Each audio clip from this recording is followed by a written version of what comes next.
Welcome. This is the Comedy Club podcast here at the Comedy Club of Kansas City. I'm your host, Dustin Kaufman. I'm sitting here with Mr. Sam Tripoli, the other Sammy T. Thanks for having me on your show. How are Excited. you? Dude, I always love having you back. You've been with us so many times. I don't know. When did I start playing your club? The first time you were here, I will always remember. Oh, no. What did I do? It was the second week of June, 2020. Oh, my God. You were our second road comic back after reopening from our COVID shutdown. Oh, snaps. And your people showed up like COVID didn't even exist. So I used to go. So during COVID, back when my girlfriend handles all my bookings. But I used to be with this agency, and I was like the only guy doing the road. There was a couple of us doing the road, and they called those suicide runs. So we would go, and I would just go in these places, and I forget where it was. I think it was St. Louis. I went, and they literally banned food and drink. Like food, okay, but drink, like most comics know, like, part of the gig is to sell booze. You know what I'm saying? Get the booze sold. That's why the club makes some money. It's a blessing. Yeah. They weren't even selling booze. And I'm like, what am I here for? Why am I here? I did shows for 4 people. We reopened in May, got shut down in March, whatever, right? And we did local shows for the first couple of weeks, local headliners, getting 12, 20 people a show, 25 people a show the first few weeks. And then, we were, selling out our limited capacity. It was very limited back then too. Eventually, because we knew the situation where it was like people were uncomfortable, people were hesitant, and so even though we could have our tables X amount, we had them so far apart. Dude, it was crazy, bro. Especially for the first month or two, where so people would feel comfortable just being in a room. Yeah, it was crazy. My fans didn't care. Like our rent was like not voided or waived, but we didn't have to pay rent for a while. Oh, that's nice. Which helped us operate. There was a payback in place that we ended up knocking out with a really good grant we got from everything. But so it helped us just be open for the city. So, funny story. I get called into a comedy club, the Skyline Comedy Club in Wisconsin. It's right during the heat of it. So I go there, it's a decent crowd for a COVID time. We're doing the shows. It was great, meet and greet after. So I get home, my manager calls me, and she goes, I have to tell you something. I go, what? She goes, somebody just emailed me. They had COVID, and they tested positive. They wanted me to tell you. I'm like, why did they test? Why'd they email me? I get a plausible deniability. But now I think there's somebody from the club. One of my fans emailed my manager, I guess. Oh, God. And so I go get tested. I'm like, I got to get tested. But my brother's coming into town, and he was like COVID crazy. My brother was so COVID crazy, he got this experimental jacks done just because he wanted to help. I'm like, are you nuts, dude? But he did it. So he was COVID crazy. He's driving in from Phoenix, Arizona. I go get tested. I come back. By the time I'm home, they're already calling me, right? And they're like, and this guy is so dramatic. You would think like he's about to tell me there's someone in my family passed away or something. He's like, I don't know how to tell you this. I'm like, what? He goes, you've tested positive. I'm like, why are you so dramatic, dude? He's like, yeah. It's like, yeah, it's going to be okay. Just call us. And they would call me. I'm like, I'm not answering the phone. Get out of here, dude. So anyways, I had to tell everybody in the house that I had it. Well, my brother walks right in. Oh, my God. He walks right in. He literally walked in. I go, dude, I got to tell you something. He goes, what? I go, I have COVID. And his face goes white. He turns around, walks right out the door, gets in his car, and drives to New York. Just walked out the door. Walked out the door, drove to New York, got tested in New York, not positive. I never got it, and I was here the whole time. I mean, with all the whatever people we had here. I never had it until after people stopped getting it. And it was like, I felt really tired one day. I took a test. I went home. I just loaded up with like vitamins and juices, and I was fine in like a day. Do you know why I hear something crazy? I've not gotten sick since I started doing nicotine. Really? I haven't gotten sick. And I heard Tucker Carlson talk about that. He's like, I haven't gotten sick since I started doing nicotine. And I go, holy crap. Because I'll run myself ragged, and then my body will be just like, nope. One day, nothing. Start doing nicotine. I haven't been sick. My girlfriend's been sick every other week. I'm never sick. Start smoking, everybody, is what we're trying to now, say. Dude, you do your own tobacco, right? I hand roll my own That's tobacco. different. The cigarettes you buy have chemicals in it. Yeah. They test this stuff. It's pretty pure. So, like, the problem with cigarettes is the smoke. It's not the nicotine in it. But it's like crazy to me. So what are you taking for your nicotine? Look at this, dude. I just go to shows and people just hand me fucking nicotine, dude. I got 2 more back at the hotel. And they're pouches? They're pouches. This is watermelon. It is fire. Is it like a spitless pouch kind of a thing? Yeah. Huh. It's the best. Yeah? I do them all day. I got to slow Did you down. used to smoke cigarettes? Never. But you're like... The only time I ever smoked was if a hot chick was smoking and I wanted to hit on her. I get a cigarette, make my move. Just walk in there and bum a cigarette. Hey, you got sick? Hey, anyway, what's your name? Bub. I live near here. Let's go hang out. You own a comedy club now? I own a comedy club. How cool is that? Are you there a lot? I'm there a couple weeks of the year. My friend Mike Romanelli runs it. It's a very funny story. So, did I ever tell you the story about how we worked together? I don't know. Maybe I heard a little bit about it in Tulsa when we were talking down there, but I don't remember the details. So our fans have definitely not heard this story. So one day I get a call from this woman and she's like, hi, I helped this guy in New Jersey book a comedy club and he wants to book you. I'm like, okay, I'll do. Yeah, no problem. She goes, okay, it's the Chuckle Shack. I go, I'm not playing the Chuckle Shack. She goes, what? I go, I'll play his room. I'm just not going to tell anybody I'm playing a Chuckle Shack. She goes, why? I go, that's the hacky club in a joke. You're like, I'm playing the Chuckle Shack. Right. She goes, okay. So we hang up. She goes, the owner wants to talk to you. And I go, okay. He calls me up. He's like, what's going on? I go, dude, I'll play your club. I don't care. I just not going to tell anybody I'm playing a Chuckle Shack because that's a hacky joke that everyone tells. He goes, yeah, she named it. I go, what was the name of it before? He goes, Tiff's Comedy. I go, call it Tiff's Comedy and I'll come do it. So I get there, dude, and the room is all white. It's like a banquet room, right? Oh, God. So it's like doing stand-up in an operating room, right? Yeah. So I talked to him like, hey, dude, listen, because I started the dojo of comedy in LA. It was very funny. It was an underground comedy club that was upstairs, right?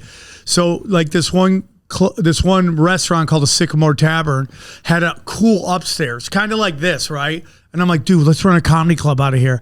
They're like, yeah, do it, run it. So we started booking comedy share. And I'm like, I want to build my brand. How many seats was it? I think this thing could sit 60. It was like a belly room type room. And we started running it. They were nice guys, but they just ran into the ground. Anyways, because I think it was a tax write-off. Anyways, so I go, hey man, let's start.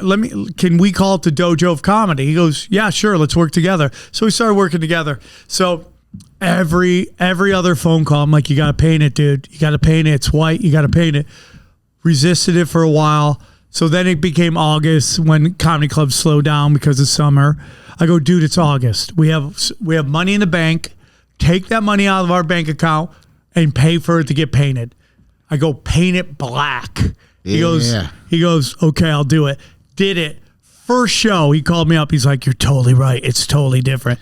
So now it's a little kill box. It's a 100-seater. Okay. People from New York love to come. It's a great place to work on their hour when they're about to shoot their special. And yeah, dude, I love it, man. 100 seats is easy to manage too. Yes, it's great. When you start getting into 250s, probably if you're like you guys, that's probably a great thing if you're like on the road and stuff. Just outside New York, guys can come in, 100 seats, fill it up. It's hard to make money on the road for certain comics with 100-seat rooms. There are people like that. Yeah. Labor Day weekend's been like that for me. But like some comics, you need that 250 plus to get certain comedians so they can hit their nut. You know what I mean? I get it. I get it. But there are a lot of comics who are happy to do like it's just because if people are coming out, people are coming out. I like to play any room. Like I like weird, crazy gigs too because that's where I started. Do you find with a smaller room or maybe a smaller town that name value isn't as important with a smaller club? Because you have less seats to fill. People are just coming out for. I think the value or the type of comic the club gets will help it start selling tickets. So they'll be like, they always get good comics. I might not know who this is, so I'll come see it, dude. Yeah. I think some of these comedy clubs build way too big bigger rooms, like 400, 500 seaters. Yeah. And most of the guys who can fill that are playing theaters. There's a lot more me than there are those. If you're going to do a club with 400 seats, multiple shows, you're probably just going to do it in one show at a theater. Like when I go on the road, I do one show, I can pack it out. Over 3 days, it's a little different, but I like to work on my act in those ways. So I don't know. I like performing. You're a comic. You like performing. I do. I like, it's so funny. Like, how long you want to do? I'll do 40, then I'm doing an hour every time. I enjoy it. I like it a lot. I think comedy's in the best place it's ever been. People are always complaining. We're in our wedding singer stage of comedy. Comedy goes through eras. We're in a wedding singer era. And what do you mean by that? A lot of the crowd work stuff. Some of the older guard really hates it. I'm fine with it. Like Ian Bag's been doing that forever. He's like a legend of that stuff. He's like a next level guy on that. I mean, that's definitely an effect, just one of the side effects of social media driving this industry. Yeah, I get it, man. But I think that's the beauty of it because most of those guys would be just doing corporates and cruise ships. Like the guys that are killing right now, back when I started, they would be corporate or writing on shows. Now it's like everyone can find their crowd, which I think is the best. And who knows how big your crowd is? Your crowd might be 100 people in anything. If you do a one-nighter and you pack it out, yeah, you can make good money that night. That's kind of the model now. Doug Stanhope started that. Now, because of social media, people can do their own kind of thing, which I think is great. Yeah, I'm definitely not.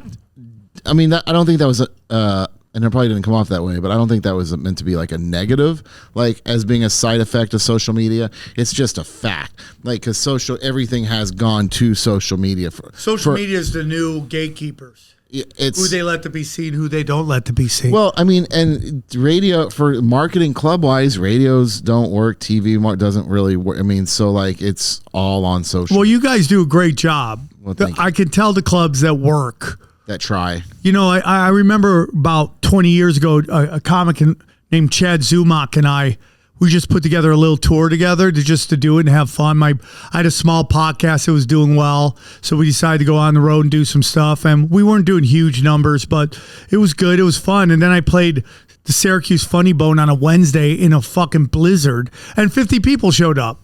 And I was happy. Yeah. But they capped me at $300, which is fine. I didn't care. I just wanted to go. But I got off, and they were like, "Oh, we want more people." I go, "Dude, you capped me at $300. You could have made way more money." But because they weren't, like now I could tell the clubs that are just like attacking, that's how you do it. You got to attack. You got to, and I feel, maybe I'm wrong, you'll tell me, but it's easier now because all these comics are constantly posting clips. Easier to promote, is that what you're saying? Yeah, it's easier to put out stuff. If every comic worked equally as hard to promote. I respect that. So the challenge is, because it used to be you would take your comics to radio, then take them to TV. And, yeah, I remember that. And then you take them back to the hotel or the condo, and the whole city comes out. And it is not that anymore. Yeah, so now it is very social media driven. And algorithms. So you book people who have fan bases, followings, large followings, who don't want to flood their pages with marketing, but it's like,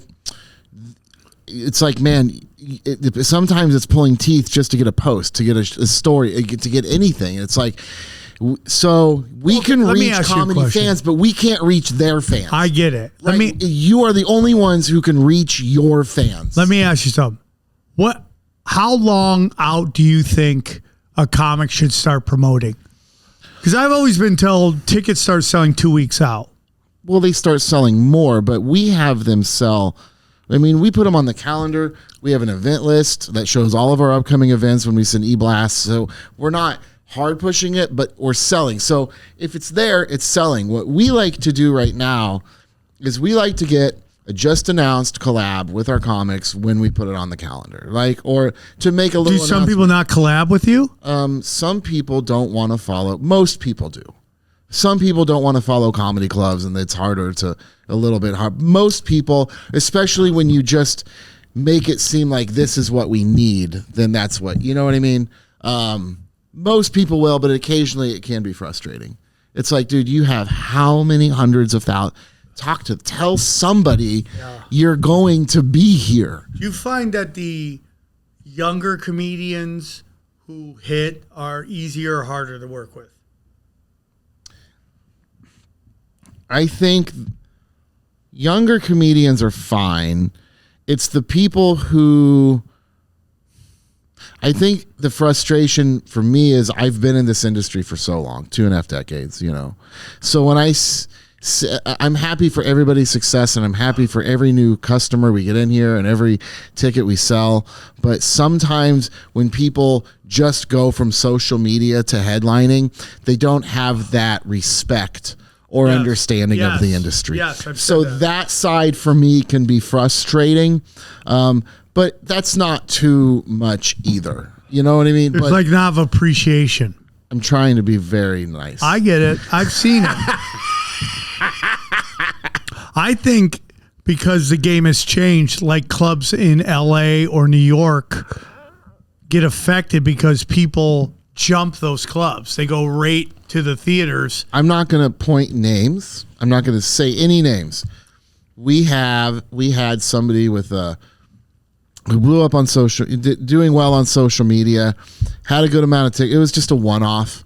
We're under the impression it's even our contract. We're booking local support, right? The MC fee, it's all. So everybody's booked. They're booked out in advance. Everybody's there. He comes in last minute with people we've never seen in our life or heard of, and it's like, this was not, and I'm just straight up like, dude, we have support booked. Like, this was confirmed. This is all we have, and I was like, I have to pay. They're here. I have to pay them. Yeah. And he looks at me and it's just as genuine as possible and says, "Why do you have to pay them?" And I'm like, bro, because I booked them and they're here. And they're human beings. You're a comic saying, why do you have to pay these comedians? I agree, dude. Fuck you. Just fuck you. I totally agree. It's so fucking nuts to me. Yeah. How some people look at it. And when you do jump, I've always said, like, every step is a learning experience. So when you do get to where you want to be, you are prepared for everything, and you're somewhat humble. I'm not saying all headliners are humble, but usually the ones I know have an appreciation of the journey. But that's all gone now. And you're going right to and once you get to those theaters, really learning is done, because you're playing these crowds that love you, and you could say boo boo beep boo and they go crazy. So I think it's an interesting thing, dude. I do think there's more comedy fans out there than ever. Like, it used to be like, if you couldn't get on HBO or the Tonight Show, there's no chance. And they're buying a lot of theater tickets to see those comics too, because when comics blow up today, they blow up quick and they do go work the theaters. I think clubs probably got a bad reputation in the past. Shitty owners fucking with ticket money, this and that stuff, whatever, lying about sales. I can't. Yeah, I don't get that, why they do that, but it just is what it is. So it's important to me to be as transparent and open and honest, not just with the comedians, but dude, I mean, as much as they try to it's with the agents as well. You know what I mean? Like, I've heard people like, I've never sent that full report to the agent. Well, why? Why would you? I mean, it's the ticket sales. You know what I mean? You can't punish a comic because the agent can be a shyster. Like, be a better negotiator if you want more money. It's crazy, dude. You don't know who's negotiating on your behalf. That's why I have Dana. She's great at it. We call it sending the Jew. She goes here and just starts ripping dicks. Because as an artist, you just want the gig, so you'll take a ham sandwich. Yeah. You'll be like, I'll pay you. I'll take it. Well, I try to have good, I know I talk to a lot of club owners, and I understand where they're coming from. A lot of them, like towards agents, we're like, dude, they're just sharks. They don't give a fuck. They're this. They're going to take you forever. And on some points, that is true. And I have in the past been like, I've had to stop comic negotiations. I've been like, dude, you are making me feel like I'm negotiating for a used car and I'm just trying to book a comedian. Yeah. Like, this isn't the way it should be. Sure, it's chaos. And I've had to stop in certain points and be like that and try to correct for a more open, honest approach of booking. Like, but even with the agents, knowing how it's a business and understand, right? They're the person in that position. And I try to keep relationships. So like I've had agents tell me I'm going to get a new agent. I'm like, no, absolutely not. I've been with you since I've opened. You're staying in clubs. I'm staying with you. This is a conflict of interest over here or whatever it is. It's like, I want to continue those relationships. And I think that helps me get more fair deals. You're a great guy. Thanks, I love playing your club. Thank you. I love having you here. It's good to be here. I like that I'm going to have 2 clubs for you to play now. Yeah, I'm excited. I always like that's my goal in 2026 is to play a bunch of markets I haven't even never played or haven't played in forever. I'm you know what I'm excited about? I'm excited yes, it's my second club, right? But it's a small town in the Lawrence, Kansas, KU downtown, and it's a smaller room. So we're going to be like the pressure of that, being about 125 seats versus 260 with this enormous overhead. It's like you have to book a certain way. Yes. And Kansas City being a bigger town is they want to support a successful thing. When the Royals are doing great, it's packed. Yeah. You know what I mean? Like, they want to support a sure thing, which is why in Kansas City, I didn't open a small club to begin with. I was like, if people think we're just... Are you from here? Yeah. Okay. I was like, when we opened, there was room for a full-fledged club. And I was like, it'd be easier to open a smaller room, but I don't think the city will support it as much if you're not bringing in the bigger names. And there is truth to that. It can be name-driven. Yes. Where I think in a smaller town, and I think with smaller seats, it doesn't have to be as much name-driven. We just have to book the absolute funniest people. I mean, obviously, we book people who sell tickets in college, right? Or who sell tickets. But I think if you can just book the funniest people every week, I think that smaller town will come out and support that. I think so, because it's like bringing showbiz to them, right? They don't get that. They haven't had that. And that's like something that just could add to their experience and add to the town, something to do. I think smaller towns need that. They have theaters where, Lewis Black, David Crow, and the bigger name, they will play the theaters there, but everything under theater level, they have not gotten much of. Yeah. Comedy-wise. And there's a market for that. And we book so many of them here that I'm excited. I am excited to be able just to be like, oh, you're funny, you're funny, you're funny, and you're funny. Let's have a month. Yeah.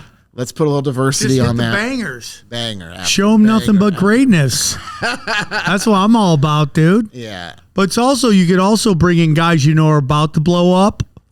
And it's a great place. 100 seaters. Yeah. Is a great place to bring in new guys. Let's sell 500-600 tickets this weekend and have a great weekend. Yeah. And just like, because like when you're nice to young comics, that's the thing about a comedy club. In my showcase clubs are a little different, but I think young blood in a comedy club is very important, and young comics remember that. I try to balance. I try to keep my ear very well to the scene. I talk to comics, I talk to agents, I talk to bookers, I go to festivals, and I really I watch social media. I follow comics most club owners probably don't follow. I just, because I will if I see somebody that's really funny, doing well, I will get him in even for a one-nighter just to get him in the door. I love when I book somebody I believe in who's still like coming, and then like after they've been here 1, 2, 3 times, suddenly you're selling like because they're just blowing up, and I think we have a good balance of part farm team roster, part like A-list, that's how I think that's the way to go. Obviously it'd be great to have none but bangers, but I also think it's like, to me, if I'm booking you and you're not you gotta be really funny for me to book you, knowing you're not gonna come in and sell 1,000 tickets. People on the wall that you bring in. You gotta be really funny for me. I won't even book every comic that'll sell 1,000 tickets because some people, I don't want the fucking headache. Yeah. I don't want your fucking drugs in here. Sure. I don't want your bullshit in here. Yeah. We don't have to put up with your bullshit. Yeah, I get that. Anymore. I get that. And I just don't. I dealt with the over green. So it's a great balance that we have here. That's how you have to do it. Yeah. I mean, just getting the crazies in there a pain in the ass. Even that's with comedy, dude. I don't really care how you do on stage. Are you a nice guy off stage? That means way more to me. I'll hang out with someone who's okay funny. I mean, selling tickets might be a different thing, but there's just some real assholes out there. What do you have coming up? I have a bunch of stuff coming out. I have a comic book that is family friendly for kids. It's called Chaos Twins. It's based on my 2 daughters. Really? Okay. Yeah. Issue number 2 is coming out. If you go to chaostwins.com, you can grab the second issue. The first one came out super successful. Second one's coming out. Chaos Twins. Because because in LA it gets really hot, right? So we have to go to indoor play parks. Which by the way, the Armenians run. They got them on lockdown. Every time I go to it, it's like my people are everywhere. We're finally running something. So every time I'd walk in, I'm like, the Chaos Twins are here, and then they would just go nuts. So I wanted, because when you're a parent and you're watching stuff, you gotta be like, what's in this? It's hard because you gotta micromanage everything. So I'm like, I wanted to create something that parents didn't have to worry about it. And I told the writers, I don't want any Easter egg stuff where it's like, if you read it, you realize it's an adult joke. I don't want any of that stuff. My act. I'm crazy. But I wanted to create a kids thing that parents can read to their kids. And It's about conspiracies. And so it's about 2 kids who move on to a new block. And every house is a new conspiracy. And once they solve the conspiracy, they move out. New conspiracy moves in. And the first one was great.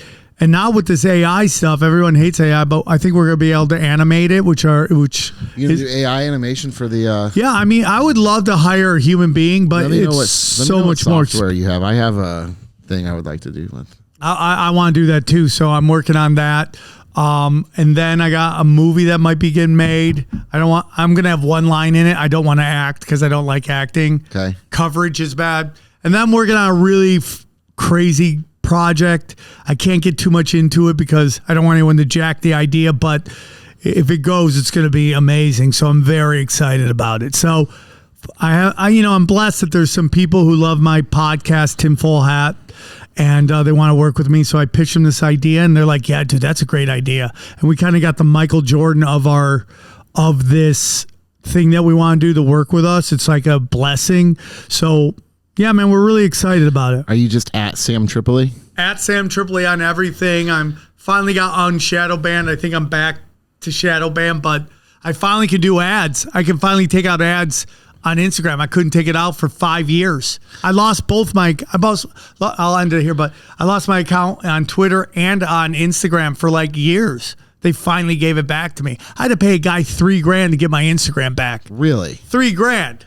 And that's not a conspiracy. That's not a conspiracy. Check out Sam. Check out the Tinfoil Hat podcast. One of the best conspiracy theory podcasts going. I love you. I love you too, buddy. Every time you're here, it's wonderful. You'll always have a special place in my heart. Anytime, all the time. And in my home. So subscribe, follow, tell your friends to watch, and follow the Comedy Club at the Comedy Club KC across the board. Come see shows, Kansas City, and soon to be Lawrence, Kansas. All right. Bye.